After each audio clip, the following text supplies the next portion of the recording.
Hello सांग माने समस्त मोर नमस्कार। देखंतु मु मम्मी ब्लॉग को आपन स्वागत करूची। आज देखंतु केमितिका व्यू। आज बहुत जोर वर्षा मु उठला बेल को। आज तो होची संडे, प्रबल वर्षा। ए वर्षा पागरे टिके कॉफी पी देलु। कॉफी पी दे निजे नित्य कर्म साली लंच पाई प्रिपरेशन करली। लंच पाई देखंतु आज होची वर्षा होची, जेहेतु आज अंडा तरकारी कर देछि, अंडा भुजिया, तापरे अंडा आलू झोल, खाली भात। इवनिंग रे तो हमर पार्टी अछि, गोटे बर्थडे पार्टी। हमें राति रे गलु बर्थडे पार्टी की।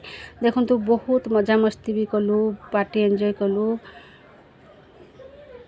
हम फुल फैमिली पूरा पार्टी एन्जॉय करिया पई चलिलु। गोटे छोट छुआ वर्षकर छुआ तार बर्थडे पार्टी थिला हमर बालेश्वर आईटाई पाखरे सेलिब्रेशन मंडप रे। देखंतु एटा होची से छुआ बसिची, एठी ताको गिफ्ट आमे देलु। गिफ्ट दे के चलिलु खाइबा पई। सेठी कार्टून थिला, कार्टून पाखरे मो पुओ टिके रील्स कला, मु भी रील्स कली, फोटो उठैलु। देखंतु मो पुओ भी फोटो उठैला। फोटो उठे की तापर चलिलु मेलुडी होथला, मेलुडी सॉन्ग देखिबा पई।